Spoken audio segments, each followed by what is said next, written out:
Hi, I'm here to show you how you could do probably the nastiest Biosavart related problem that you're likely to encounter on AP Physics C exams or homeworks or whatever. So what we've got is weirdly a finite straight wire, which doesn't seem like it would be the most complicated thing. But based on this diagram, it certainly starts to make itself look intimidating right off the bat. So I've gone here to just clarify a couple of variables because the scan isn't too great. But really what we're looking at here is that we've got this finite straight wire and a point P at which we're trying to figure out what the magnetic field strength there is, like so. And so at point P, the information that we're given is kind of just the straight line distance away from the wire, which is denoted by capital R right here. And then past that, we would be maybe given like the value of the current traveling through the wire, but past that, everything else is kind of left to us to figure out.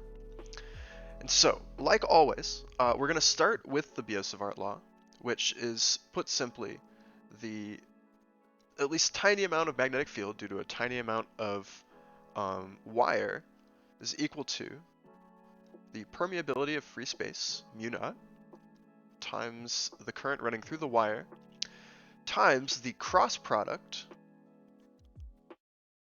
of some differential length of wire just along the stretch, and that's crossed with the unit vector for the distance between that sector of wire and the point P, which would be just kind of like, you know, the hypotenuse of a triangle if you're maybe finding the length of this dotted line over here.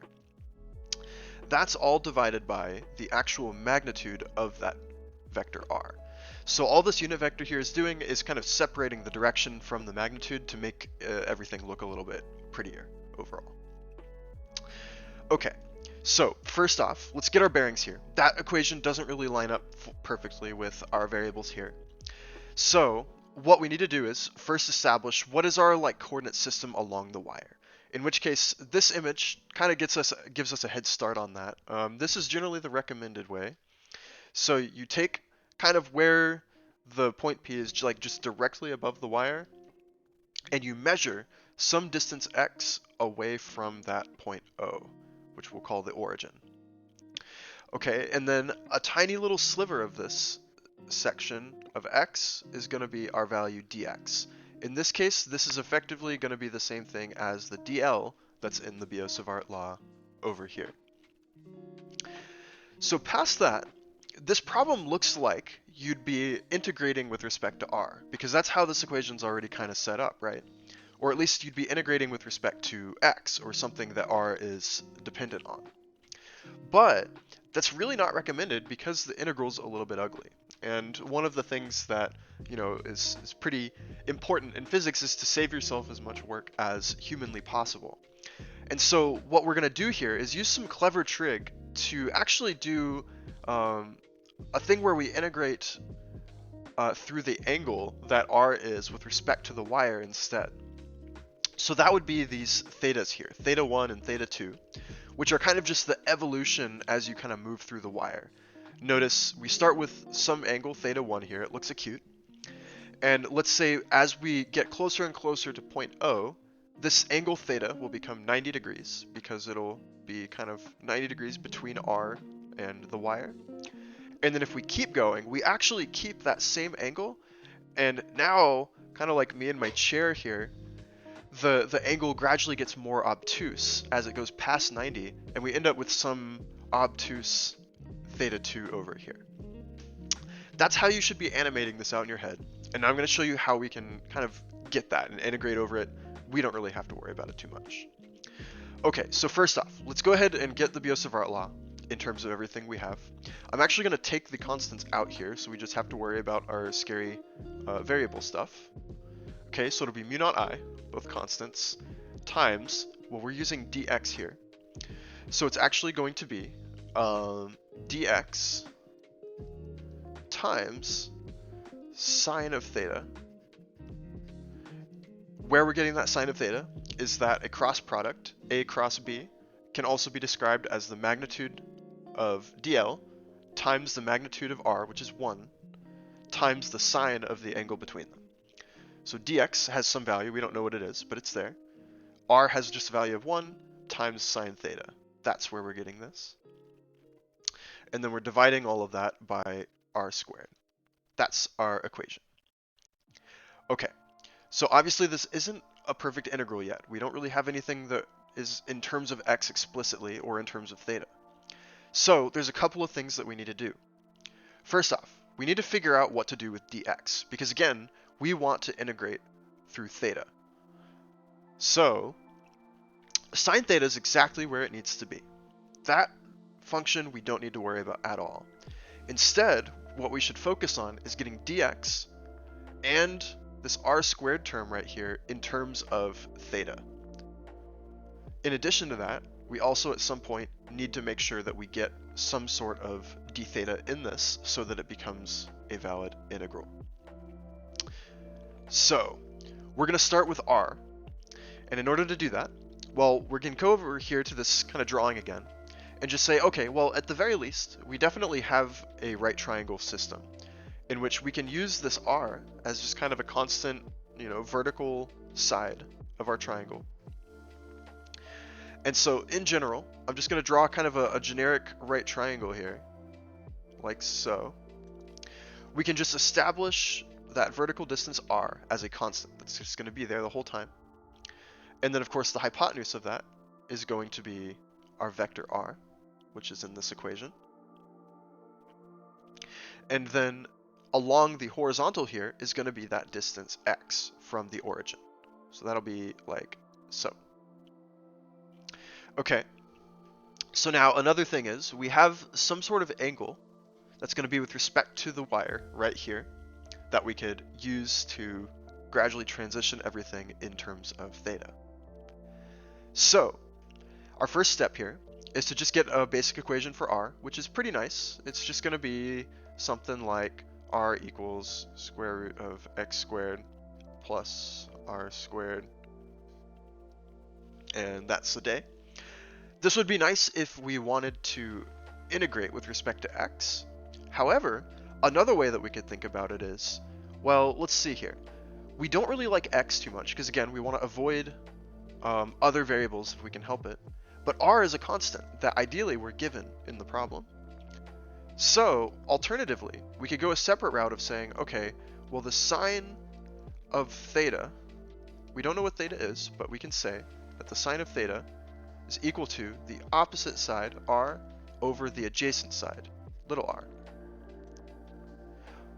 So then if we rearrange this, well, we could say, okay, well then the value r is going to be, when we multiply it over, divide sine theta over to the other side, r divided by sine of theta. Or, in other words, it'll be r times, this is a rare trig function, the cosecant of theta, which is 1 divided by sine theta. That's what this function is. Okay, so with that, we have a function now of r with respect to theta and a constant. So we're going to keep track of this and just let it be known to us that we have that, we've gotten that, and now all we need to worry about is this dx term right here.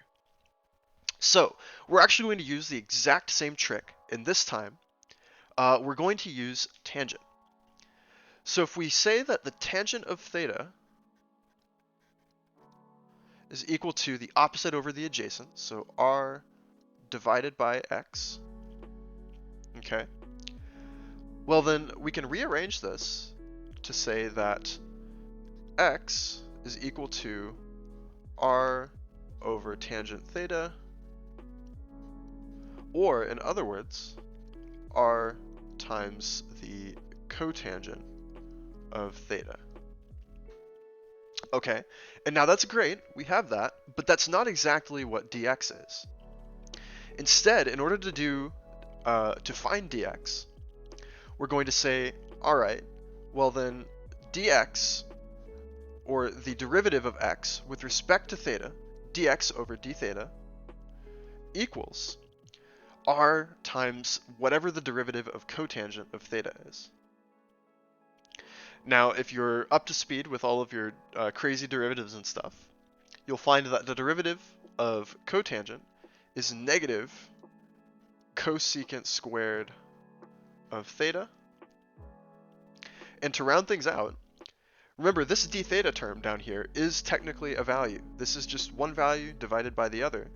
So the last trick here is that we can rearrange this to say dx equals negative r cosecant squared of theta times d theta.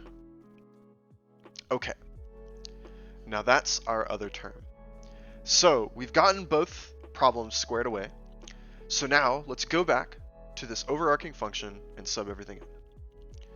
So with that in mind, we're going to have mu naught times I, nothing there changed, times, and in parentheses here, we have our dx term, which is down here.